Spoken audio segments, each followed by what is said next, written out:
നമസ്കാരം. വത്തിക്കാൻ ലൈബ്രറിയിൽ അക്കാദമി ആവശ്യങ്ങൾക്ക് എത്തുന്ന മുസ്ലിങ്ങൾക്ക് മതപരമായ അവരുടെ പ്രാർത്ഥന നടത്താൻ ഒരു നിസ്കാര മുറി അനുവദിക്കണമെന്നുള്ള അപേക്ഷ അല്ലെങ്കിൽ അഭ്യർത്ഥന വത്തിക്കാൻ അനുവദിച്ചിട്ടുള്ള വാർത്തയാണ് കഴിഞ്ഞ ദിവസം വളരെ പ്രാധാന്യപൂർവ്വം പ്രസിദ്ധീകരിച്ചിട്ടുള്ളത്. ഈ വാർത്ത സത്യത്തിൽ ഒരുപാട് വിഷമങ്ങളാണ് എന്നെ സംബന്ധിച്ചിടത്തോളം ഉണ്ടാകുന്നത്. അതായത് വത്തിക്കാനിൽ ഒരു പ്രാർത്ഥനാ മുറി ഉണ്ടായതല്ല എൻ്റെ വിഷമം, ഇത്തരത്തിലൊരു വാർത്ത പ്രസിദ്ധീകരിക്കേണ്ടി വന്ന സാഹചര്യമാണ്.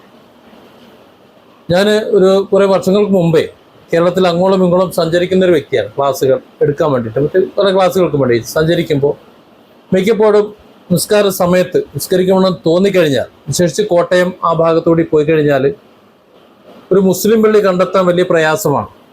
വെള്ളിയാഴ്ചയൊക്കെ ആകുമ്പോൾ സ്വാഭാവികമായിട്ടും ഉച്ചയ്ക്ക് ജുമാ നമസ്കാരം ഒരു മുസ്ലിമിന് നിർബന്ധമാണ്. പക്ഷേ ആ പരിസരത്ത് എവിടെയാണ് ഒരു മുസ്ലിം പള്ളി എന്നറിയില്ല. ഇനി ആണെങ്കിൽ തന്നെ സമയത്ത് അവിടെ എത്തിപ്പെടാനും സാധ്യതയില്ല. അങ്ങനെ വരുന്ന സാഹചര്യത്തിൽ ചിലപ്പോൾ എവിടെയെങ്കിലും ഇറങ്ങുമ്പോഴായിരിക്കും മറ്റ് സന്ദർഭങ്ങളിലും എല്ലാം പല ക്രിസ്ത്യൻ പള്ളികളും ഞാൻ എൻ്റെ നിസ്കാരത്തിന് ഉപയോഗിച്ചിട്ടുണ്ട്. ക്രിസ്ത്യൻ പള്ളികൾ അത് ഏതൊക്കെ പള്ളിയാണെന്ന് എനിക്ക് തിരിച്ചറിയാൻ കഴിയില്ല. അതൊരു പക്ഷേ മാർത്തോമായിരിക്കാം, കത്തോലിക്കായിരിക്കും, എനിക്കറിയില്ല. അങ്ങനെയൊന്നും പറയാൻ എനിക്കറിയില്ല. ഏതായാലും ചില പള്ളികളിൽ, റോഡ് സൈഡിലുള്ള ചില പള്ളികളിൽ കടന്നു ചെന്നിട്ട് ഞാനവിടെ പറയും, ഞങ്ങളുടെ നിസ്കാര സമയം ഏതോ ഒരു സിനിമയിൽ ജഗതി പറയുന്നത് പോലെ എന്നെ മുസ്ലിങ്ങളാണ്, ഞങ്ങൾക്ക് നിസ്കരിക്കാൻ സമയമായി, ഇനി ഇവിടെ ഞങ്ങൾ നിസ്കരിച്ചു കഴിഞ്ഞാൽ എന്തെങ്കിലും ഒരു വലിയ പ്രശ്നം ഉണ്ടാകുമോ എന്ന്. അപ്പോൾ ഒരു സിസ്റ്റർ ചോദിക്കുന്നുണ്ട്, അത് വിശ്വാസം ഇല്ലാത്തവർക്കല്ലേ എന്ന്. സത്യമാണത്. അപ്പോൾ ഞാൻ നിസ്കരിക്കാൻ ഏതെങ്കിലും ഒരു ക്രിസ്ത്യൻ പള്ളിയിൽ പോയിട്ടുണ്ടെങ്കിൽ അവരാരും എന്നെ തടഞ്ഞിട്ടില്ല. അവർ പറഞ്ഞു തരും, ദേ ഈ പള്ളിക്ക് കയറിക്കോ, അവിടെ പൊയ്ക്കോ, അങ്ങോട്ട് കിബിലത അങ്ങോട്ടാണ് കേട്ടോ, അങ്ങോട്ട് നോക്കി നിസ്കരിച്ചോ എന്ന് പറയും. അതായത് മതേതരത്വമൊന്നും നമ്മുടെ നാട്ടിൽ നിന്ന് നഷ്ടപ്പെട്ടു പോയിട്ടൊന്നുമില്ല. ഇസ്ലാമിൻ്റെ ചരിത്രം എടുത്ത് നോക്കുകയാണെന്നുണ്ടെങ്കിലും അത് തന്നെയാണ് കാണാൻ. നബിയുടെ കാലത്ത് കച്ചവടത്തിന് വന്നിട്ടുള്ള അറബികളായിട്ടുള്ള ക്രിസ്ത്യാനികൾ, ഈ അറബികളെന്ന് പറഞ്ഞാൽ മുഴുവൻ മുസ്ലിങ്ങളൊന്നുമല്ല, വേഷം കൊണ്ട് എല്ലാവരും ഒരുപോലെ തന്നെയാണ്, എല്ലാവരും സംസാരിക്കുന്ന അറബിയാണ്. അറബി ഭാഷയിൽ എല്ലാവരെയും വിളിക്കുന്ന അള്ളാഹ് എന്ന് തന്നെയാണ് അവരും ആരാധിക്കുന്നത്. അത് ക്രിസ്ത്യാനിയുടെ അല്ല, ഇവിടെ മുസ്ലിമിൻ്റെ അല്ല. കാര്യം ദൈവത്തെ വിളിക്കാൻ ഏറ്റവും മനോഹരമായ പദം, ഉത്തമമായ പദം അള്ളാഹ് എന്നതായതുകൊണ്ട് ബൈബിളിലും അറബിയിലേക്ക് പരിഭാഷ ചെയ്യപ്പെട്ട ഗീതയിലും ഖുർആനിലും എല്ലാം അള്ളാഹ് എന്ന പ്രയോഗമാണ് പ്രയോഗിച്ചിട്ടുള്ളത്. അപ്പോൾ അവർക്ക് അവരെ അള്ളാഹിനെ ആരാധിക്കാൻ, അവരുടെ ദൈവത്തെ ആരാധിക്കാൻ വേണ്ടി സമയമായി കഴിഞ്ഞപ്പോൾ നബി തൻ്റെ പള്ളിയെ തന്നെ ഇതേ അങ്ങോട്ട് തിരിഞ്ഞു നിന്നുള്ളൂ, അതാണ് നിങ്ങളുടെ കിബില എന്ന് കാണിച്ചു കൊടുത്ത്, അതാണ് ചരിത്രം. അതായത് ദൈവവിശ്വാസം എന്ന് പറയുന്നത് അത് അവനവന്, അത് ഖുർആനിലും പറയുന്നുണ്ട്, ലക്കും ദീനക്കും വലിയ ദീൻ. നിങ്ങൾക്ക് നിങ്ങളുടെ മതം, നിങ്ങളുടെ വിശ്വാസം, നിങ്ങളുടെ രീതി, നമുക്ക് നമ്മുടേത്. പരസ്പരം കുറ്റം പറയേണ്ടതില്ല, അടിക്കേണ്ടതില്ല, അവനവൻ്റെ കാര്യങ്ങൾ നോക്കി നടത്തി ജീവിച്ചാൽ മതി എന്നാണ് അതിൻ്റെ അർത്ഥം.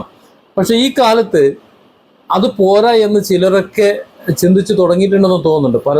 അടി കൂടിയിട്ടില്ല എന്നുണ്ടെങ്കിൽ ഒരു സുഖം പോരാ. പ്രത്യേകിച്ച് ഒരു മുസ്ലിമിൻ്റെ നെഞ്ചത്തേക്ക് കയറിയില്ലെങ്കിലോ, അല്ലെങ്കിൽ മുസ്ലിമിൻ്റെ പേര് പറഞ്ഞുകൊണ്ട് മറ്റു മതസ്ഥരുടെ നെഞ്ചത്തേക്ക് കയറിയില്ലെങ്കിലോ ചിലർക്ക് സമാധാനം ഉണ്ടാവില്ല എന്നുള്ളൊരവസ്ഥ ഉണ്ട്. അതിൻ്റെ ഭാഗമായിട്ടാണ് ഇപ്പോൾ വലിയ പ്രശ്നങ്ങൾ, ഇതൊക്കെ ഈ വാർത്തകളൊക്കെ പ്രസിദ്ധീകരിക്കേണ്ടി വരുന്നത്. അല്ലാന്നുണ്ടെങ്കിൽ ഇപ്പോൾ വത്തിക്കാനിലോ അല്ലെങ്കിൽ മറ്റെവിടെയെങ്കിലുമോ ഒരു നിസ്കാര മുറി അനുവദിക്കുന്നതോ, ഇനി അതല്ലെന്നുണ്ടെങ്കിൽ ഒരു മുസ്ലിം നിസ്കരിക്കുന്നതോ, ഇനി അതല്ലെങ്കിൽ ഏതെങ്കിലും ഒരു പള്ളിയിൽ ഒരു ക്രിസ്ത്യാനിക്ക് അവൻ്റെ പ്രാർത്ഥന നടത്താനുള്ള ഒരു അനുമതി കൊടുക്കുന്നതോ ഒന്നും ഒരു വിഷയമല്ല. പക്ഷെ ഇവിടെ എൻ്റെ ഒരു അനുഭവം ഞാൻ പറയാം.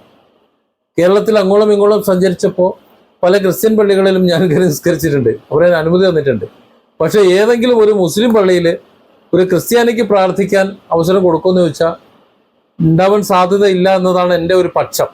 എൻ്റെ ഒരു പക്ഷമാണ്. അല്ല, ഒരു പക്ഷേ അങ്ങനെ സമ്മതിക്കുന്നുണ്ടെങ്കിൽ എൻ്റെ വീഡിയോയ്ക്ക് താഴെ അത്തരക്കാരെ ഒന്ന് കമൻ്റ് എഴുതുകയാണെന്നുണ്ടെങ്കിൽ മറ്റുള്ളവർക്ക് അതൊരു ഉപകാരവും. ഞാനിത് ആരെയും അപമാനിക്കാനല്ല പറയുന്നത്. വിശ്വാസം എന്ന് പറയുന്നത്, ആരാധനാലയങ്ങൾ എന്ന് പറയുന്നത് ആരാധിക്കാൻ വേണ്ടിയിട്ടാണ്. അവരവരുടെ മത വിശ്വാസാചരണം അനുസരിച്ച് അവരവരുടെ മത സ്ഥാപനങ്ങൾ വെച്ച് തന്നെ, അല്ലെങ്കിൽ ആരാധനാലയങ്ങൾ വെച്ച് തന്നെ ആരാധിക്കുന്നത് തന്നെയാണ് നല്ലത്. അത് മോശമൊന്നും പറയുന്നില്ല. പക്ഷേ വളരെ അത്യാവശ്യ സന്ദർഭങ്ങളിൽ, ഇവിടെ നിർബന്ധമായ സന്ദർഭങ്ങളിലൊക്കെ ഇവിടെ പ്രാർത്ഥനകൾക്ക് രണ്ട് മതവിഭാഗങ്ങളും, ക്രിസ്ത്യൻ മുസ്ലിം മതവിഭാഗങ്ങൾ, അവർ പരസ്പരം സഹകരിച്ച ചരിത്രമാണ്. ഇസ്ലാമിൻ്റെ ആവിർഭാവം മുതൽ ഇന്ന് വരെയുള്ള ക്രിസ്ത്യൻ മുസ്ലിം ബന്ധം വെച്ച് നോക്കുമ്പോൾ, അല്ലെങ്കിൽ ചരിത്രം വെച്ച് നോക്കുമ്പോൾ നമുക്ക് മനസ്സിലാകുന്നത്.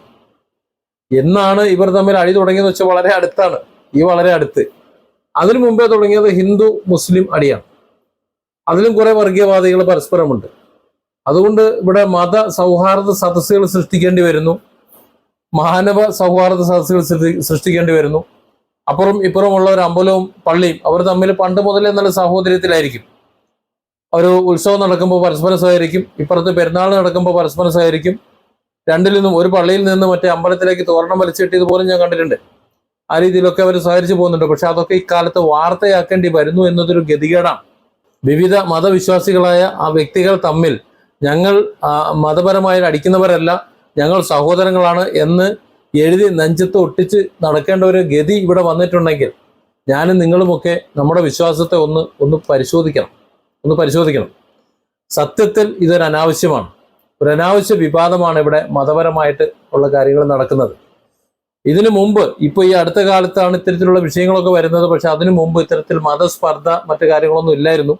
ആ ഒരു കാലം പോലെ തന്നെ കഴിഞ്ഞു പോകാൻ പറ്റുന്നുണ്ടെങ്കിൽ ഇവിടെ ഹിജാബിന്റെ പ്രശ്നം വരില്ല, അമ്പലത്തിന്റെ പ്രശ്നം വരില്ല, പള്ളീന്റെ പ്രശ്നം വരില്ല. പക്ഷെ ഇവിടെ അമ്പലവും ഹിജാബും ലവ് ജിഹാദും പള്ളിയും ഒക്കെ അവിടെയും ഇവിടെയും ഒക്കെ നടന്നാൽ മാത്രമേ എന്തോ ചിലർക്കൊക്കെ ചില കാര്യങ്ങൾ നടക്കൂ എന്ന് തോന്നിപ്പോവുകയാണ്.